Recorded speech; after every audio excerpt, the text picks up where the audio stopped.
धर्म को दिल से निकाल के दिमाग में बसा लेते हो, इंसान सनकी हो जाता है, पागल हो जाता है। डॉक्टर अंबेडकर से बड़ा दलित नेता कोई भी नहीं हुआ है। जिसके पास ज़्यादा गाड़ियाँ वो ज़्यादा बड़ा नेता है। 50 गाड़ियाँ को लेके निकल रहा है, मतलब ये नेता बड़ा है भाई, वजन है इस नेता में। बड़ा अच्छा सवाल है आपका कि जातिवाद है या नहीं है, या बढ़ रहा है या घट रहा है। दौर था जब दलित समाज को खूब उत्पीड़न का सामना करना पड़ता था जी। लोगों के द्वारा उनको दबाया जाता था, शिक्षा का अधिकार भी उनके पास नहीं था। लेकिन अब धीरे धीरे परिस्थितियां बदल रही। सबसे पहले ब्राह्मण वर्ग आ गया, क्षत्रिय आ गया, वैश्य आ गया और शूद्र आ गया। संविधान ने इसको बिल्कुल इस खड़ी लाइन को एकदम पड़ी लाइन कर दिया। देखते हैं कि हमारे घर में दिवाली मनती है, श्री राम को हम लोग मानते हैं, सिया राम जी को हम लोग मानते हैं। लेकिन सर छात्र जीवन कुछ ऐसा होता है, मेरा भी है, आपका भी और भी है छात्रों का, कि अपना खर्चा चलाने के लिए भी संघर्ष करना पड़ता है। हमारे सबके रोटी बेटी का व्यवहार होने लगेगा।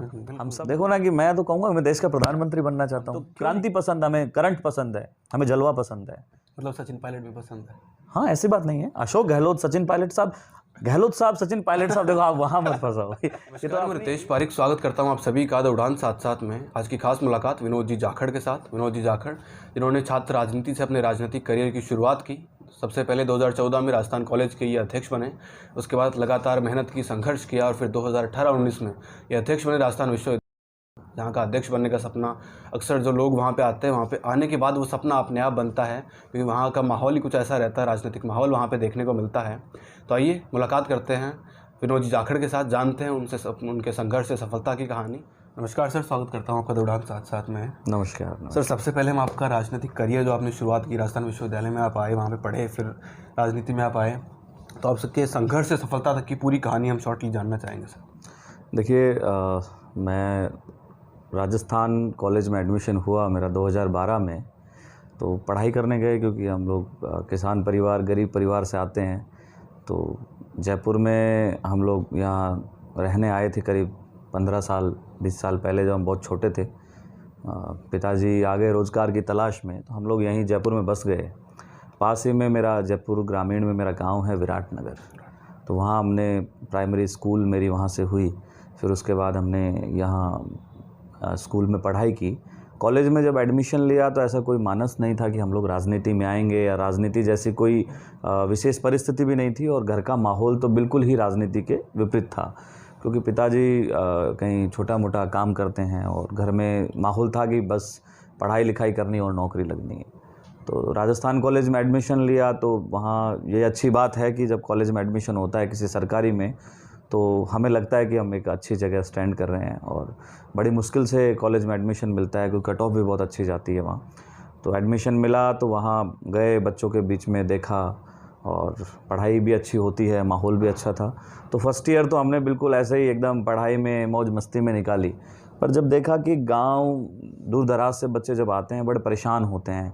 किसी की फॉर्म की समस्या होती है, किसी स्कॉलरशिप की समस्या होती है, किसी की एडमिशन रिलेटेड समस्या होती है, किसी की रहने से रिलेटेड समस्या होती है। बहुत सारी समस्याएं जो हैं कॉलेज में, यूनिवर्सिटी में देखने को आपको मिलती हैं। तो ऐसे में जब हम लोग फर्स्ट ईयर में आए, तो पहली बार हमें यूँ कहें कि वोट देने का अधिकार मिला, है ना। 18 साल के बाद, 18-19 साल में ही आप कॉलेज में एडमिशन लेते हो, तो बहुत जल्दी तो हम लोग जो हैं विधानसभा और लोकसभा में वोट देने के वो नहीं होते। तो मैं कहता हूं कि बहुत बच्चे होते हैं, ज़्यादातर बच्चे, उनका पहला वोट जो है कॉलेज में ही लगता है, कॉलेज में लगता है। तो वो, और बहुत, क्योंकि वो स्टूडेंट पॉलिटिक्स में इंटरेस्टेड भी होते हैं। जब वहाँ हमने देखे कि बच्चों की बहुत सारी समस्याएँ हैं, फर्स्ट ईयर में हम लोग गए, तो मौज मस्ती के साथ साथ देखा कि राजनीतिक माहौल भी बहुत अच्छा है। तो हम जब बच्चों की मदद करते तो हमें बड़ा अच्छा लगता, सुकून भी मिलता, क्योंकि हमें लगता था कि ये भी हमारे जैसे साथी हैं, परेशान हैं, गरीब परिवारों से हैं। और सरकारी कॉलेजों में ज़्यादातर गरीब बच्चे ही पढ़ने आते हैं, ऐसी भी एक मिथ्या है, क्योंकि दूर दराज से पढ़ने आते हैं, व्यवस्थाएँ होती नहीं हैं। और जो अच्छे घरों से होते हैं वो तो ज़्यादातर प्राइवेट बड़े बड़े इंस्टीट्यूशन में चले जाते हैं। तो ऐसी स्थिति में देखते हुए बच्चों के साथ हम लोग घुल गए, मिल गए। तो बच्चों ने फिर हमें नेता मानना शुरू कर दिया। तो नेता मानने का आया, तो फिर जब दूसरे अध्यक्षों को हमने देखा कि बड़ा रुतबा होता है, बहुत उनका नाम होता है, कॉलेज भी बड़ी अदब से बातचीत करता है, प्रशासन भी उनसे, और बच्चे भी बड़ा उनको अपना आइडल मानते हैं। तो कहीं ना कहीं मन में एक भावना जागृत हुई कि यार क्यों ना हमें भी एक बार अपने हाथ आजमाने चाहिए और चुनाव लड़ना चाहिए। और चुनाव लड़ने का डिसीजन मेरा नहीं था, मेरे साथियों का था, जो हम कॉलेज में थे साथी। तो उन्होंने कहा कि यार तुम ठीक ठाक बात भी कर लेते हो, है ना, तुम्हारी बातों से लोग बच्चे कन्विंस भी हो जाते हैं। तो कन्विंसिंग पावर ही मैं कहूँगा कि पहली राजनीति की डिमांड होती है कि आपसे कोई बच्चा कन्विंस कर पा रहा है और वो आपसे अट्रैक्ट हो पा रहा है, मतलब आप सफल हो उस काम में।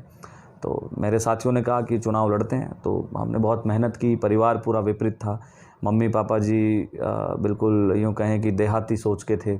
उनको ऐसा लगता था कि कॉलेज यूनिवर्सिटी में चुनाव लड़ने वाले गुंडे मवाली टाइप बच्चे होते हैं और बहुत पैसा लगता है, बड़ी परेशानियों का सामना करना पड़ता है।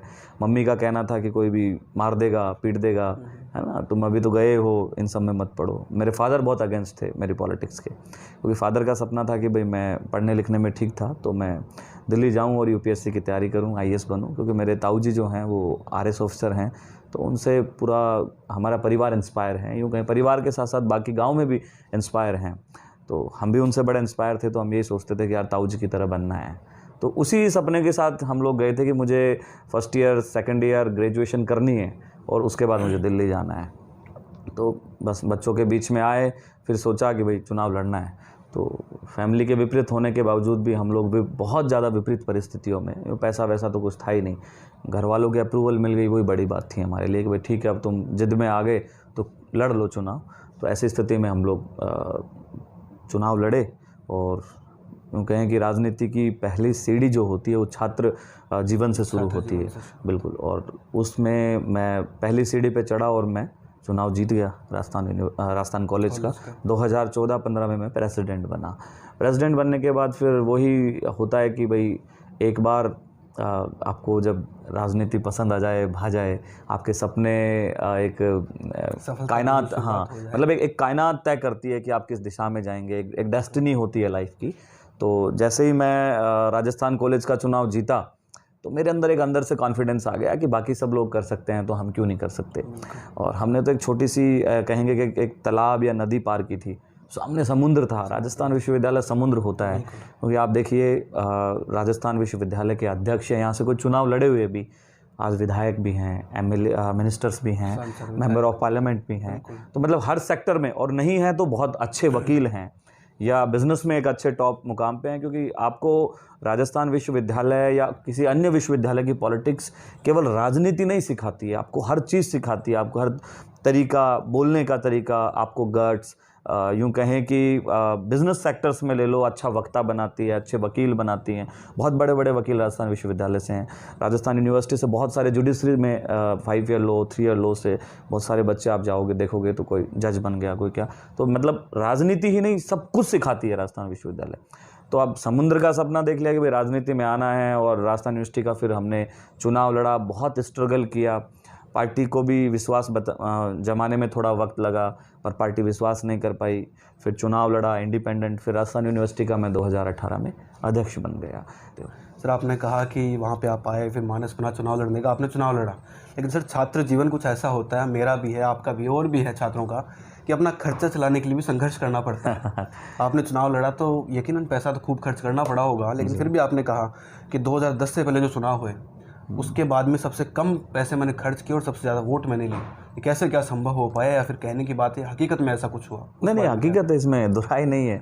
देखिए आपने कहा कि सबसे कम, ऐसा नहीं कि मैं ही अध्यक्ष बना, पर मेरी परिस्थिति में मैं जो है उस समय में सबसे कम पैसे में अध्यक्ष बना। जब आप बच्चों की दिल से मदद करते हो, पैसे की ज़रूरत कहाँ है, आप जाओ उनके काम कराओ, एडमिन ब्लॉक है, आप एडमिशन उनकी समस्याएं हैं, स्कॉलरशिप की समस्याएं हैं, उनके मुद्दे उठाओ, आंदोलन करो। बहुत सारी भूख हड़ताल की मैंने, आप देखोगे आप मेरे जब कार्यकाल, जब उससे पहले रहा मैं चुनाव लड़ने के समय में, मैंने बहुत सारे अनगिनत जो हैं आंदोलन किए।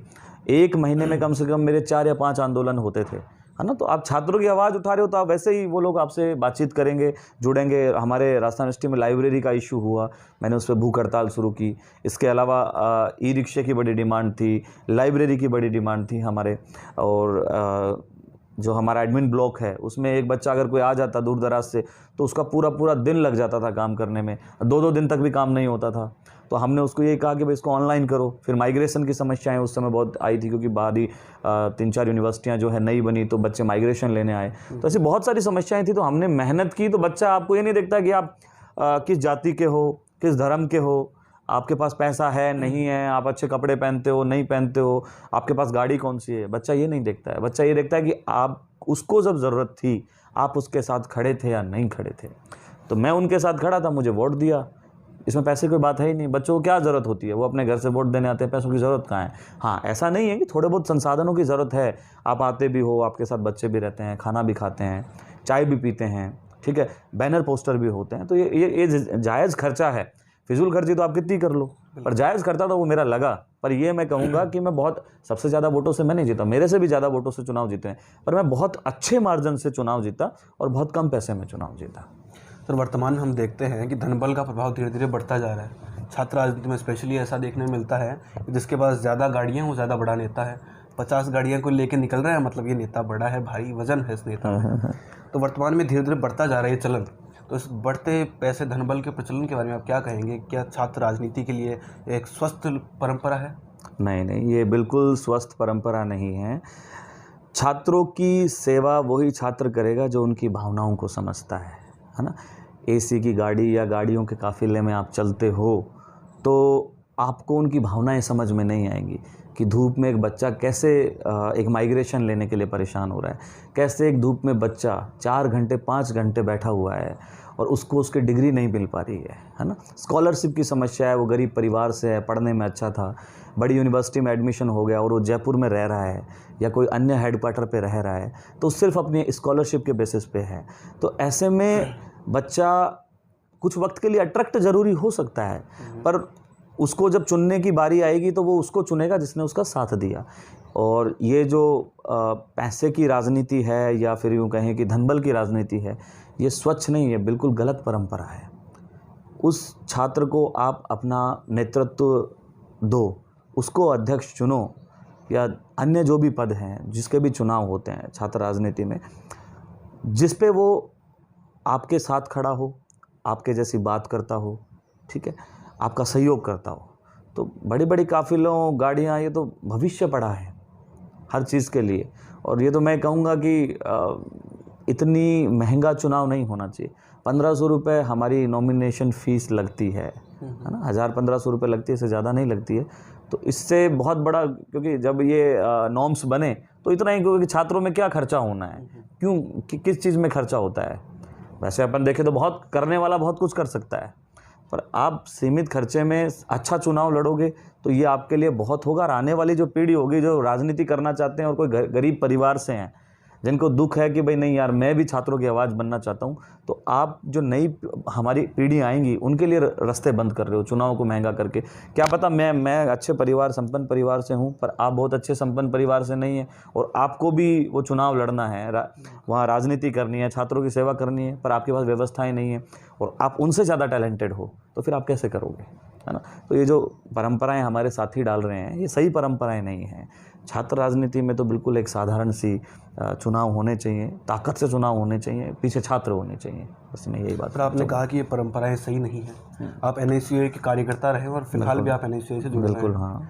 NSUI ने आपका 2-3 बार टिकट काटा, आपको टिकट नहीं दिया। हाँ। शायद आपने कई बार ये वजह बताई कि आपके पास पैसा नहीं था तो पार्टी विश्वास नहीं कर पाई। हाँ। तो उस पार्टी ने आपको टिकट नहीं दिया, आपने उस पार्टी को छोड़ दिया था, वापस से उसी पार्टी के साथ आप लगे हुए हैं। तो कैसा, क्या वापस से मानस बना या कुछ विचारधारा में परिवर्तन, मजबूरियाँ, क्या कुछ ऐसी क्या माने? देखिए, ऐसा मैं आपको बताऊं, मैं NSUI में जब मैं कॉलेज में एडमिशन लेने गया तो मेरी सबसे पहली मदद करने वाले NSUI के वहाँ के उस समय के कार्यकर्ता थे। तो जिन्होंने मुझे मदद की तो मैं उस संगठन से जुड़ गया। फिर हमने देखा कि वो हमेशा कैंपस में सक्रिय रहते थे और वो हमेशा अच्छी बातें करते थे, छात्रों से जुड़ी हुई बातें करते थे, तो हमारा उस तरफ ही रुझान हो गया। कोई भी संगठन, कोई भी हो, अगर आपकी मदद कर रहा है और आपकी उसकी विचारधारा से प्रभावित हो रहे हो तो आप उस तरफ झुकाव अपने आप हो जाएगा।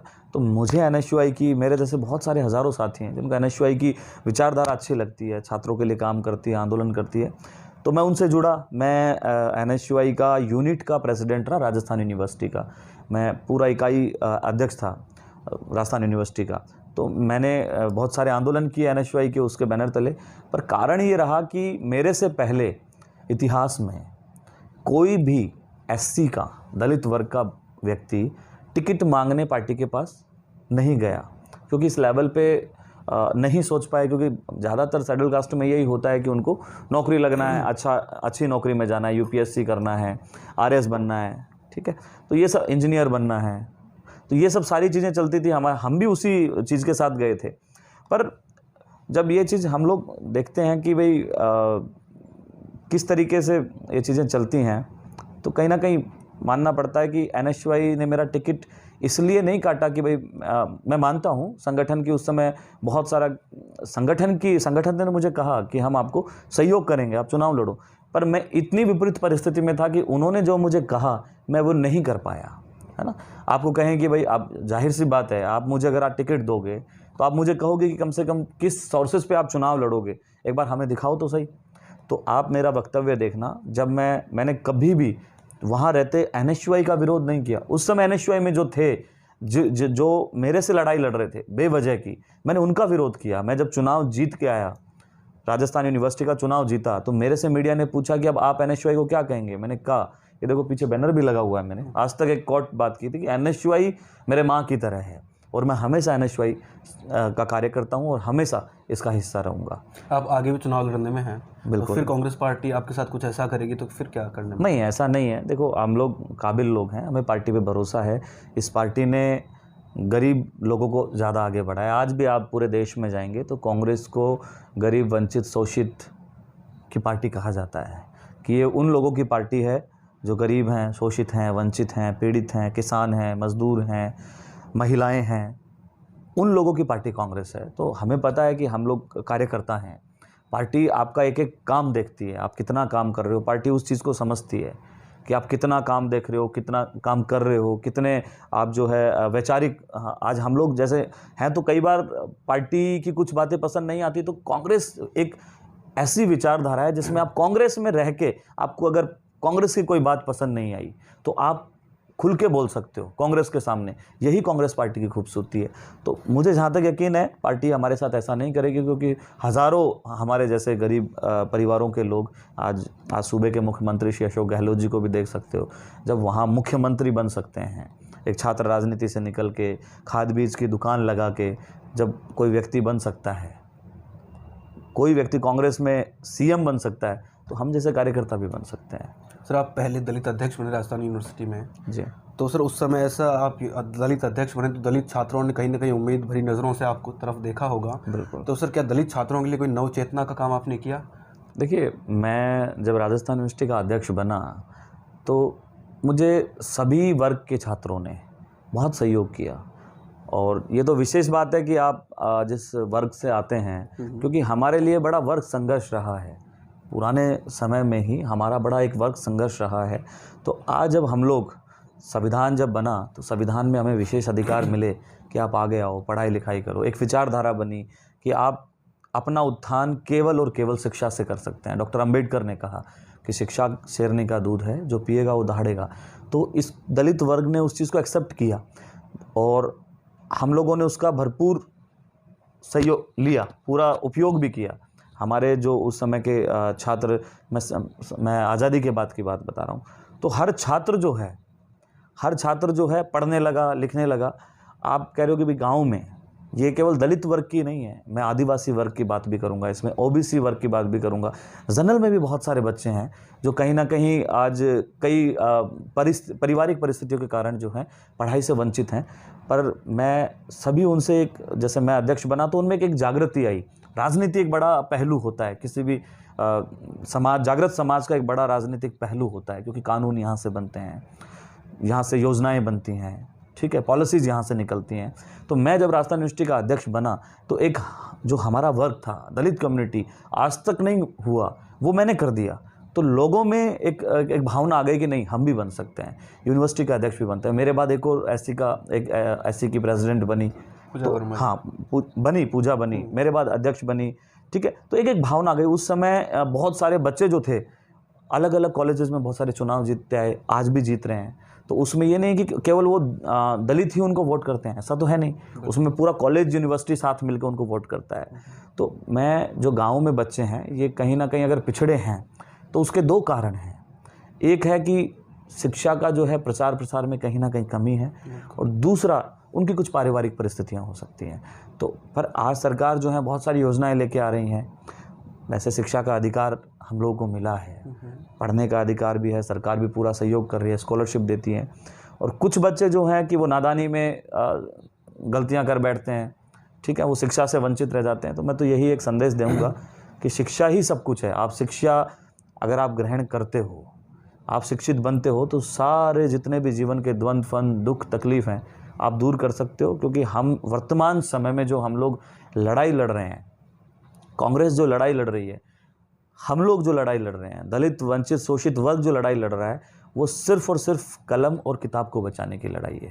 क्योंकि आप देख रहे हो कि शिक्षा पे दिन प्रतिदिन किस तरीके के अटैक हो रहे हैं। तो यही बात है सर। एक दौर था जब दलित समाज को खूब उत्पीड़न का सामना करना पड़ता था जी, लोगों के द्वारा उनको दबाया जाता था, शिक्षा का अधिकार भी उनके पास नहीं था। लेकिन अब धीरे धीरे परिस्थितियां बदल रही हैं। दलित समाज से लोग जो छात्र हैं वहाँ के IAS IPS बन रहे हैं, राजनीति में भी बढ़ चढ़ के हिस्सा ले रहे हैं।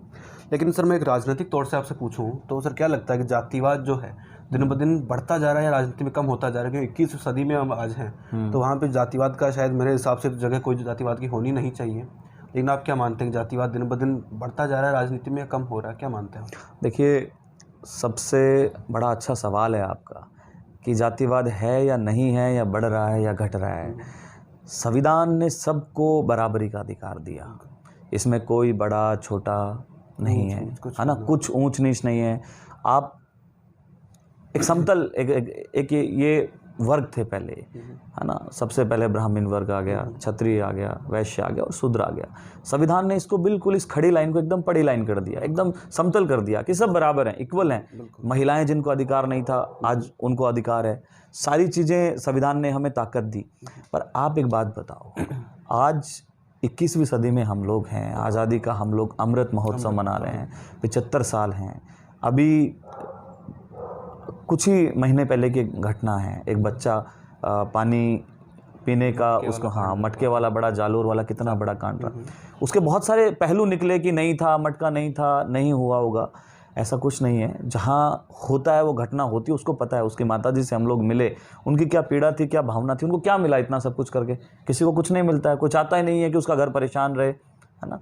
तो जब कुछ हुआ, एक पानी पीने पे एक बच्चे को मार दिया जाता है, बड़ी शर्मनाक बात है। एक IPS अधिकारी, कितना बड़ा IPS अधिकारी होता है ना। IPS अधिकारी तो अपने आप में पुलिस की बहुत बड़ी तोप है, यूँ कहें हम साधारण भाषा में।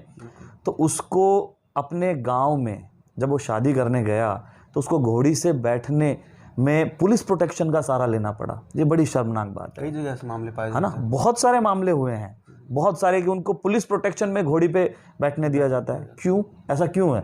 संसाधन आपके, पैसा आपका, क्या दिक्कत है भाई? दिक्कत क्या है? कहाँ क्यों नहीं बैठ सकता वो घोड़ी पे? अच्छा नहीं दिखता, क्या नहीं कर रहा है? अपने पैसे से ला रहा है, उसका खुद का पैसा है।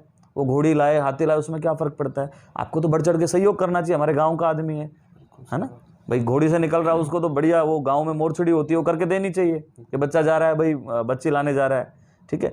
आप देखो उदयपुर में घटना हुई, ठीक है, डीडवाना में घटना हुई, बहुत सारी ऐसे, राजस्थान में तो बहुत सारी, ये पूरे भारत में है, पर राजस्थान की हम लोग बात करें तो इतनी घटनाएं आज के समय में हो रही हैं। अब ये समझ नहीं आता कि शिक्षा जो है उससे ये तनाव घट रहा है, बढ़ रहा है, भेदभाव घट रहा है। आप अभी कुछ भी अंदाज़ा नहीं लगा सकते। हम जैसे लोग जो हैं, इसी व्यवस्था के खिलाफ हम लोग लड़ रहे हैं। इसी व्यवस्था को हम लोग जो हैं ख़त्म करना चाहते हैं कि भारत एक फूलों का गुलदस्ता है, जिसमें गुलाब का भी होना चाहिए, कमल का फूल भी होना चाहिए, चमेली का फूल भी हो, मतलब एक सुंदर माला है। एकता के सूत्र में सारे मोती पिरोए होने चाहिए, तो भारत एक मजबूत राष्ट्र बनेगा। अगर हम लोग, जातिवाद किसी भी देश को सबसे ज़्यादा खोखला करता है। आज बहुत सारे लोगों की डिमांड उठी है कि हम लोग जो हैं हिंदू राष्ट्र बनाएंगे, कोई कहता है कि मनुस्मृति को लागू करेंगे, कोई किस तरीके की बातें कर रहा है। तो मैं ये कहूँगा कि ये देश जो है आधुनिक युग में है। आज यहाँ विज्ञान की भी बात होनी चाहिए, तो धर्म की बात भी होनी चाहिए। धर्म जो है इंसान के लिए बना है, ना कि इंसान धर्म के लिए बना है। धर्म के नाम पे किसी को मारा नहीं जाना चाहिए, किसी के साथ लिंचिंग नहीं होनी चाहिए। व्यक्ति ऐसा होना चाहिए कि वो आपसे प्रभावित होकर आपके पास आए, जबरदस्ती तलवार रख के मैं आपको हिंदू या मुसलमान या दलित या ओबीसी या जनरल नहीं बना सकता। आपका मन, आपका स्वेच्छा, ठीक है। आप तकनीकी की, आप तार्किक बात करोगे तभी तो इस देश को आगे लेके जाओगे, आप आगे लेके जाओगे। ठीक है, हमारी संस्कृति हमारे लिए पहले है। हमारे, आप देखिए ना, संस्कृति की बात कहें तो हमें साउथ से सीखना चाहिए। साउथ से आज भी वो लोग हाथ से खाना खाते हैं, केले के पत्ते पे खाना खाते हैं। अच्छे अच्छे परिवार के लोग, वो चम्मच का यूज़ नहीं करते हैं, वो धोती पहनते हैं। आप चाहे उनको, आप यूएस में चले जाओ, वो कभी आपको सूट बूट में बहुत कम दिखाई देंगे, लेकिन वो आप आज अभी एक ऑस्कर अवार्ड हुआ, उसमें भी वो लोग कैसे गए, धोती में गए। परंपरा है वो, हम लोग, हिंदुस्तान बढ़ा रहा है ना। हाँ, तो ये हमारा ट्रेडिशन है, ट्रेडिशन को बढ़ाना चाहिए। पर अगर आप गलत तरीके से उस ट्रेडिशन को आप करते हैं, कोई माने, कोई जींस भी पहनना चाहता है तो पहने, इसमें कोई तकलीफ नहीं, कोई धोती पहनना चाहता तो पहने, पर किसी को जाति के नाम पे, धर्म के नाम पे, है ना, उनको मारना नहीं चाहिए। ये हमारी ये भावना है। और इस पूरे देश को अगर कोई चीज़ खाएगी तो एक ही चीज़ खाएगी, क्योंकि भारत उस परिस्थिति से गुलाम देश था जहाँ पे सुई तक नहीं बनती थी। आज देखो, आज हम लोग कहाँ खड़े हैं, है ना। ये नहीं कहेंगे कि देश जो है 2014 के बाद आज़ाद हुआ या 1947 के बाद आज़ाद। भारत ने हमेशा से संघर्ष किया है, आज़ादी से पहले भी संघर्ष किया, आज़ादी के बाद भी संघर्ष किया। सरकारें आई, सरकारें गई, नई सरकारें बनी, अलग अलग विचारधारा की सरकारें आई, पर इन सरकारों के बीच में दलितों को, आदिवासियों को, ओबीसीज को, गरीब तबके को, जनरल में भी गरीब तबके, उनके लिए हमने क्या किया? उनको आज ज़रूरत है रोटी कपड़ा मकान की, एक अच्छी नौकरी की, एक अच्छे रोज़गार की, है ना। पर हम लोग देख रहे हैं कि बस जाति, धर्म, संप्रदाय, इनकी बातें होती हैं। बच्चे पढ़ते लिखते नहीं हैं, ठीक है। आप जाओ उनसे, आप उनसे पूछो कि किस मुद्दे पे आप आंदोलन कर रहे हो, वो आपको दो जवाब नहीं दे पाएंगे कि मुद्दा क्या है ना। भाई, हम लोग तो जब से पैदा हुए हैं, हम देखते हैं कि हमारे घर में दिवाली मनती है, श्री राम को हम लोग मानते हैं, सिया राम जी को हम लोग मानते हैं, भगवान को हम लोग मानते हैं, हम बुद्ध को भी मानते हैं, ठीक है। हम राम को भी मानते हैं, हम हनुमान को भी मानते हैं, ठीक है। पर तलवार रख के थोड़ी आप उनकी, आज देखो ना धर्म किस जगह खड़ा है। आपने राजनीतिक प्रतिनिधित्व की बात की, तो आपसे, आप भी एक दलित नेता के तौर पे जाने जाते हैं जी, तो आपसे मैं पूछना चाहूँगा कि प्रदेश में कई दलित नेता हैं, आप सबसे बड़ा दलित नेता किसे मानते हैं? डॉक्टर अम्बेडकर। प्रदेश की बात करूँ सर, जो अभी राजनीति कर रहे हैं, उनमें से आप, मैं पूछना चाहता हूँ। देखिए, मैं ये कहूँगा कि डॉक्टर अम्बेडकर से बड़ा दलित नेता कोई भी नहीं हुआ है। उनके बाद कांसीराम जी आए, है ना, जिन्होंने एक वोट की ताकत लोगों को समझाई। बाबा साहब आए, संविधान लिखा, लेकिन स्वास्थ्य के कारण वो बहुत ज़्यादा मतलब जीवित नहीं रह पाए। शायद वो जीवित रहते तो देश और किसी परिस्थिति में होता।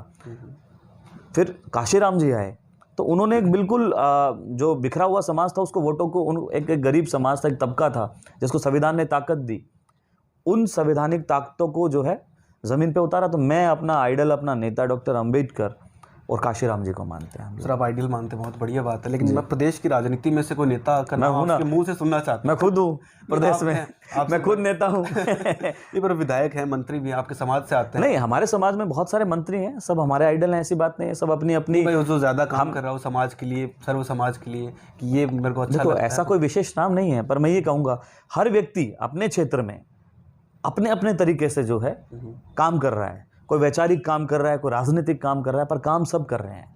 अब ये है कि समाज जो है वो कितनी एक्सेप्टेंसी दिखाता है, वो कितना उनको एक्सेप्ट कर सकता है। कोई भी समाज हो, उसका आम जनता ये चाहती है कि हमारे समाज का नेता, देखिए उसमें आप नकार नहीं सकते हैं, जाति है, सच्चाई है।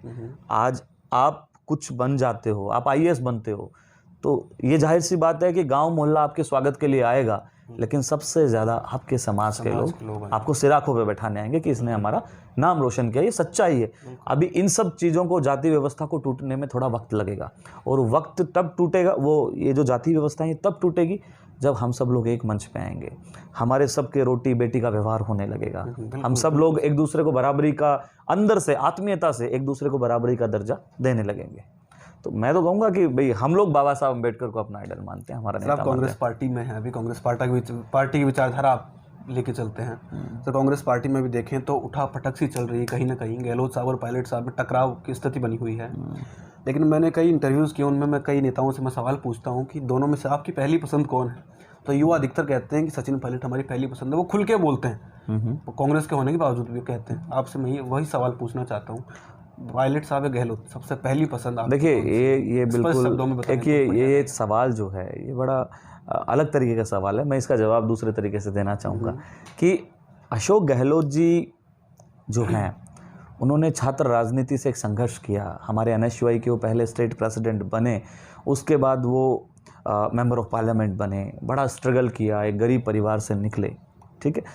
वहाँ तक वो दिल्ली तक गए, 3 बार मुख्यमंत्री रहे, ठीक है। आज उनकी पूरे राजस्थान में नहीं, आप पूरे भारत में कहीं जाओ, राजस्थानी कोई भी होगा उनको बड़े सम्मान से देखता है, पूरे सम्मान से देखता है। मारवाड़ है, मारवाड़ के लोग उनको एक अपने नेता के रूप में मानते हैं, ठीक है। तो अशोक गहलोत जी या सचिन पायलट, देखिए लीडरशिप में आप किसी एक चीज़ को तय नहीं कर सकते, ठीक है। अशोक गहलोत जी हमारे नेता हैं, हमारे आदर्श हैं। सचिन पायलट साहब एक जुझारू लीडर हैं, ठीक है। और मैं यूँ कहूँगा कि पायलट साहब जो हैं, भाई हम तो अभी क्या है कि बहुत अभी सीख रहे हैं, हमारी तो शुरुआत हुई है, तो हम अशोक गहलोत जी और सचिन पायलट साहब में तुलना के लायक नहीं हुए हैं अभी। पसंद तुलना नहीं पूछा, पसंद देखिए, पसंद मुझे दोनों हैं। पसंद देखिए, मैं जब अध्यक्ष बना, ठीक है, ये तो सर राजनीतिक जवाब नहीं थोड़ा मैं इसमें वो नहीं है थोड़ा। देखो मैं क्या कहूँ कि मैं तुलना किस तरीके, मैं भी उस लेवल पे नहीं पहुंचा कि मैं तुलना कर दूं, है ना। मुझे दोनों पसंद है। आप पायलट साहब को देखिए, कितना अच्छा बोलते हैं, ये सर मैं है ना, उनमें कितना कैलिबर है चीज़ों को समझने का, चीज़ों को समझाने का। अशोक गहलोत जी का अनुभव देखो, आज पूरा कोविड से किस तरीके से पूरे राजस्थान को बाहर निकाला, है ना। पूरा देश में आकार मचा था, पर राजस्थान ऐसा था कि वहाँ इतनी ज़्यादा परिस्थितियाँ विपरीत नहीं थी, ठीक है। उन्होंने जिस तरीके से पूरे मॉडल को संभाला, भीलवाड़ा मॉडल, पूरे नरेंद्र मोदी जी ने उनकी तारीफ़ की, देश के प्रधानमंत्री ने तारीफ़ की कि भीलवाड़ा मॉडल पे जो है हम भी काम करेंगे, आप हमें भी दीजिए कि किस तरीके से आपने काम किया। तो गहलोत साहब पायलट साहब में मैं तुलना नहीं कर सकता, क्योंकि दोनों हमारे लिए आदरणीय हैं। पसंद नापसंद हमारी कुछ भी नहीं है, दोनों हमारी पसंद है। नहीं सर, कोई मुझसे पूछे कि आपको बाजरे की रोटी पसंद है, गेहूं की रोटी? मुझे दोनों पसंद है क्योंकि आप बाजरा खाओगे तो भी तकलीफ हो जाएगी, है ना, गेहूं खाओगे तो भी आप तकलीफ हो जाएगी, दोनों मिक्स करके खाओ। पायलट साहब लीडर हैं। देखिए अशोक गहलोत जी, मैं तो कहूँगा कि सचिन पायलट साहब के भी आदर्श हैं, क्योंकि उन्होंने उनके फादर के साथ राजनीति की है ना। पायलट साहब के ये एक राजनीतिक टकराव को छोड़ो आप, ये राजनीतिक तनाव को छोड़ो आप, मैं सच्चाई कह रहा हूँ कि अशोक गहलोत जी जो हैं वो सचिन पायलट साहब के भी आदर्श हैं, वो मानते भी हैं। आप देखिए ना, हमेशा जब मिलते हैं, मंचों पे मिलते हैं, तो सम्मान करते हैं एक दूसरे का, ठीक है। राजनीति में आप आज कौन एक दूसरे का, आज अशोक गहलोत जी और नरेंद्र मोदी जी एक दूसरे के खिलाफ बोलते हैं। पर अभी एक हमारा कार्यक्रम हुआ, ठीक है, ये कार्यक्रम हुआ जिसमें प्रधानमंत्री जी भी आए और अशोक गहलोत जी उस मंच पे थे, तो उन्होंने क्या कहा कि हम में से सबसे सीनियर मुख्यमंत्रियों में अशोक गहलोत जी हुआ करते हैं, है ना। आज मैं प्रधानमंत्री गया, पर आज भी ये हमारे आदर्श हैं, तो ये बड़ी बात है। तो मैं ये नहीं कहूँगा कि अब सचिन पायलट साहब, अशोक गहलोत साहब, पायलट साहब के तो आदर्श अशोक गहलोत जी भी हैं, है ना। और पायलट साहब अपने आप में एक अलग लीडरशिप है, ठीक है, युवाओं की बिल्कुल पसंद है। लेकिन क्या अशोक गहलोत साहब उनको एक्सेप्ट कर रहे हैं? वो नकारा, गद्दार, निकम्मा कहते हैं यार ये देखो, उसमें आप मत जाओ, एक बहुत अलग तरीके की बात है, वो बड़ी पॉलिटिक्स का हिस्सा है। मैं तो अभी छात्र राजनीति में हूँ और मैं इनमें सब बहुत बोलना नहीं चाहूँगा। राजनीति की अपनी अपनी एक देखो, अपनी अपनी एक स्थितियाँ होती हैं, अपनी एक परिस्थितियाँ होती हैं। केंद्र के कांग्रेस हमारी एकजुट है ना, ये सब नेता एक साथ मिलकर हम लोग विधानसभा चुनाव लड़ेंगे, ऐसा नहीं है। अब एक आम नागरिक के नाते आपसे पूछूं मैं, तो केंद्र सरकार के कामकाज के बारे में क्या कहना चाहेंगे? मोदी जी, अमित शाह जी कैसा क्या काम कर रहे हैं, क्या कहना चाहेंगे? देखिए मैं तो आम नागरिक के नाते सबसे पहले अगर मेरी कोई बात है तो मैं यही कहूँगा कि द्वेषपूर्ण राजनीति देश को खोखला करती है ना। धर्म की राजनीति देश को खोखला करती है। आज भारत की अर्थव्यवस्था, सच्चाई से अगर हम लोग बात करें, भारत की अर्थव्यवस्था बहुत बुरी स्थिति में है।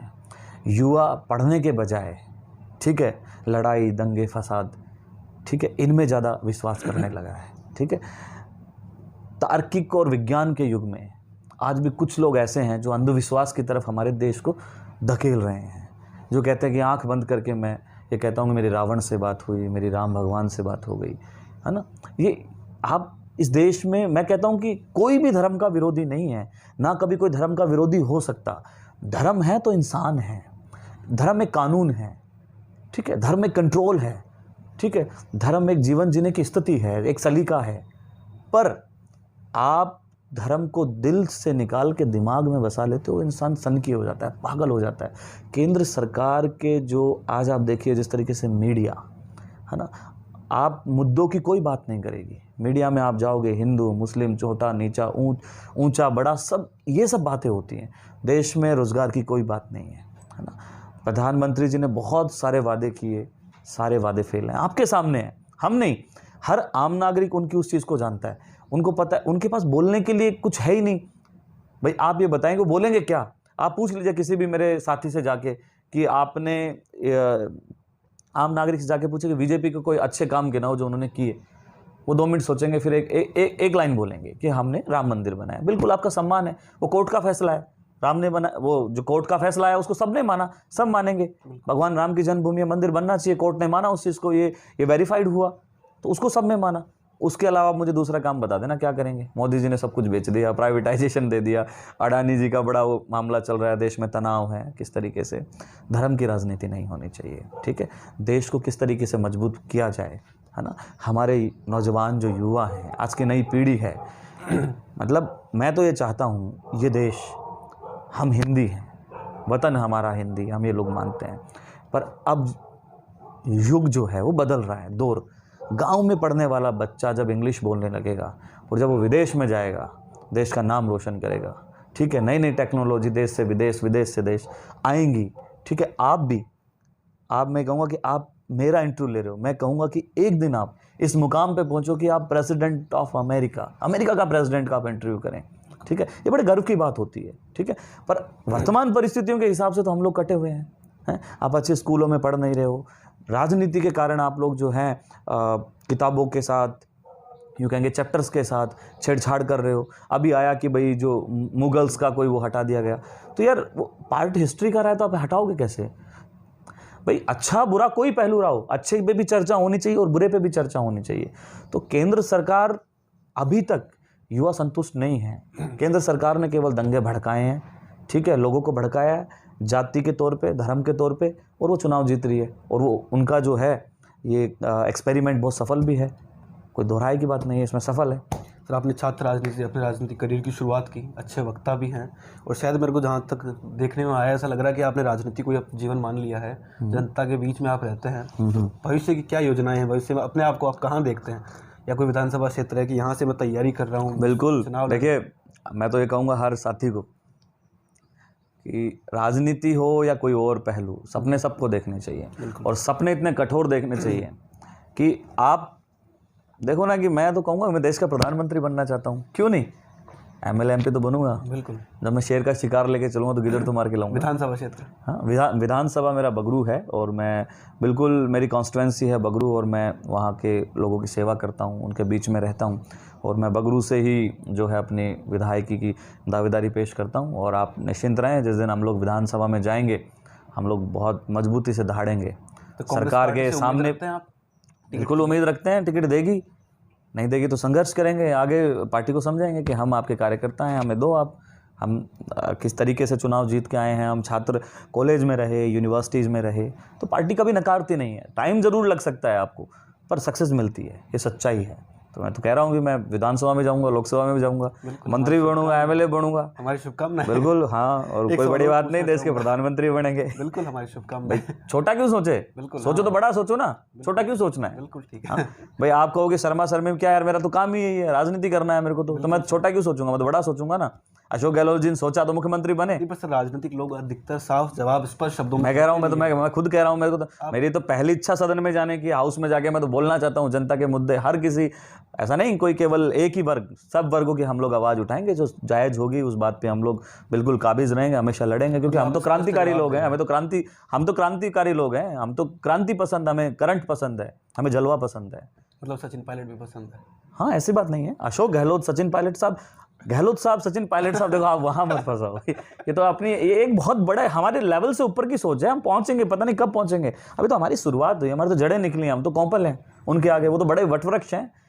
तो जैसा कि आपने देखा, हमने विनोद जी जाखड़ से बात की, इनके विचार हमने जाने, आप तक विचार उनके पहुँचाए, पूरा इंटरव्यू हमने किया, उसमें कई बातें हमें अच्छी लगी, लेकिन सबसे अच्छी बात जो मुझे लगी कि समाज की मैंने बात की कि जहाँ तक जातिवाद फलता फूलता जा रहा हमारे समाजों में, तो कैसे जातिवाद दूर हो पाएगा। तो इन्होंने कहा कि जब तक रोटी और बेटी का व्यवहार हमारे आपस में समाज में नहीं हो पाएगा, तब तक ये कड़ियाँ शायद ना टूट पाए। इसलिए जो जाति की दीवारें हैं, इनको तोड़ने के लिए ऐसा ज़रूरी है, और इनके विचार हमें बहुत अच्छे लगे। युवा हैं, यूथ है, इन्होंने अपनी शुरुआत छात्र राजनीति से की, अभी बगरू विधानसभा क्षेत्र से तैयारी कर रहे हैं, तो हमारी शुभकामनाएं, और विधायक बने जल्द और फिर अपन बैठे साथ में। बिल्कुल, बहुत बहुत धन्यवाद सर। जरूर, धन्यवाद।